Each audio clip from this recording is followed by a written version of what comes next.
Fellas, what is the funniest scene you have ever seen in a movie that still makes you laugh till this day? Planes, trains, and automobiles. The scene where they're driving on the wrong side of the highway. Other drivers screaming at them, "You're going the wrong way, how the hell's he know where we're going? Guy must be drunk." Pulp Fiction.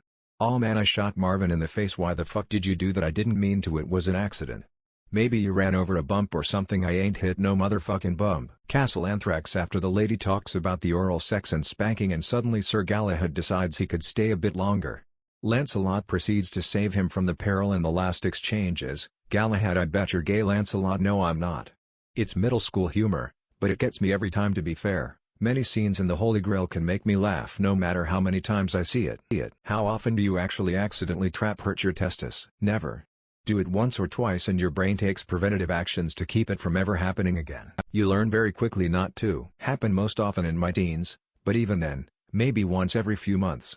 Now, can't remember the last time. Hardly ever. Once. I've had one major incident of self-inflicted ball pain. And it's been 14 years since then. I think it's a once-in-a-lifetime learning experience to be proactive at protecting them. I get testicular torsion quite often, once a month. Recently, I got woken up by it, and I had tears from the pain. I sit on both, my dick and my balls, all the time. Usually able to catch myself before discomfort, though, and make a quick adjustment. Men of Reddit, how do I explain to my girlfriend that finding other women attractive on TV, on the street, etc., doesn't mean I'm not devoted to her? You didn't tell her you love her if she was a worm, did you? Rookie mistake. Ask her if Chris Hemsworth is hot. Lol. Let me tell you from experience, this will only get worse. Me and my other half have an implicit understanding that we will always find other people attractive. It's just human nature, but it's just window shopping and we always go home to each other. Apparently I'm very lucky in that respect. Everyone in a relationship will always find other people attractive. The fact that you don't do anything more than just find them attractive is what confirms your devotion to her. Honestly, it's best to keep those thoughts to yourself if it upsets your GF. Men of Reddit who found out that their child wasn't actually theirs. How did you find out and how did you react? This is going to be a tough MF read. This thread is making me very content with my decision not to have children. I wouldn't pay a dime or support a child unless there was a DNA test. I can't imagine doing otherwise. Especially now that I have a vasectomy. Lol. Reading the answers here, DNA paternity tests at birth should be mandatory. I know this guy who discovered his daughter wasn't his and he loved her, but with time he just stopped visiting her because he said it's not the same anymore. Men can and do horrible things to women. But women do horrible things to good men all the time. That would be soul destroying. Paternity fraud is a horrifying sex crime. Funny how all the sex crimes women commit are perfectly legal. After reading the comments, really reassuring on my stance of having no children at all. What animals actually deserve their reputations for being not nice? Horseflies. The honey badger doesn't give a shit. Cassowary. A giant bird that's so genuinely pissed at any given time that it's like it knows what KFC's business plan is and intends to mete out justice one split skull at a time. They have a horned crest that they will use to rearrange your face and are native to Australia, naturally. Roosters, it's their job to protect the flock. Even from you. Yellow jackets. Feral pigs. Hippos. Wasps. Funnel web spiders. Australian firehawks.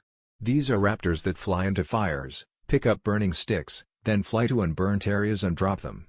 Then they hunt all the little animals that are trying to get away from the new fire that they started. Serious dickhead energy. Those small monkeys.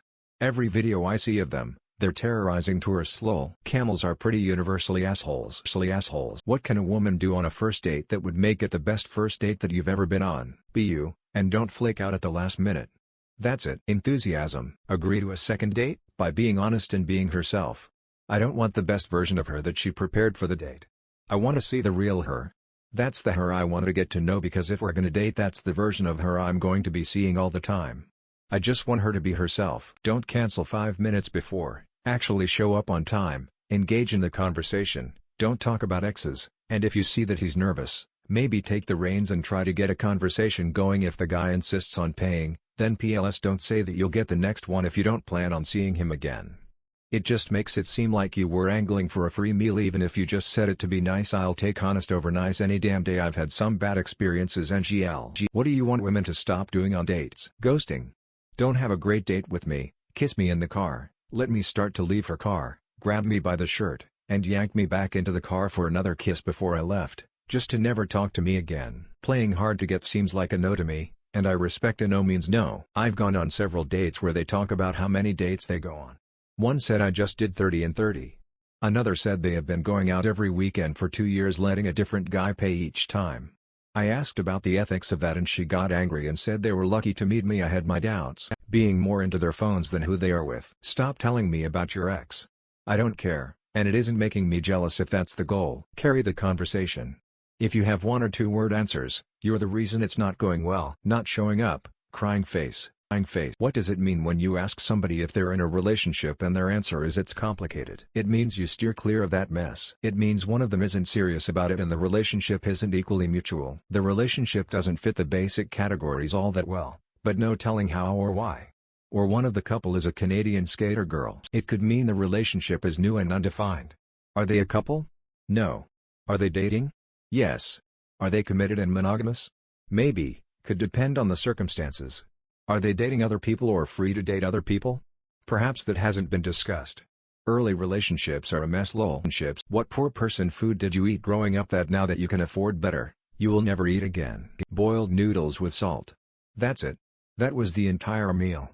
Didn't know it at the time but we were broke AF. Multi-meal creme of wheat. Not hating, just don't care about it anymore. Lol. Government American cheese. Off-brand cereal is all I can recall off the top of my head. It's all name brand from here, bitches. Ramen noodles. Too many for too long. Hot dogs. They taste great, but I'm trying to stay a step ahead of the Reaper. Box macaroni and cheese. When my father found out they were 3 for $1 he went hog wild and would always buy them in bulk. Chef Boyardee canned pasta. Most notably the beef ravioli. I hate ravioli to this day. White bread is hamburger buns, hot dog buns, cheesesteak rolls, dinner rolls, beans and wieners. Where do you meet women? Outdoor activities. Big cities. 9 out of 10 people with long hair and a full chest are women. Out of the dating scene, but if I was I'd go to Target. No girls anywhere because they are at Target. I've met all but one of the women I've been in relationships with on dating sites. The other one was a classmate. Welcome to the party, pal, we're all lonely. Dating apps aren't worth the stress and the only hope I have is meeting somebody through a friend or work. Last relationship I had this year was so toxic to me it killed off the want for a relationship for a while, so for now I'm good. Honestly I don't go to Target. Friends of friends, until turning 30 and now it's dating apps for romantic stuff probably. Find bars that have trivia night, malls. At least the mall near me still has interest among early 20s, local breweries, Starbucks and other coffee shops. Local cemetery. They are the most vulnerable and will speak with anyone.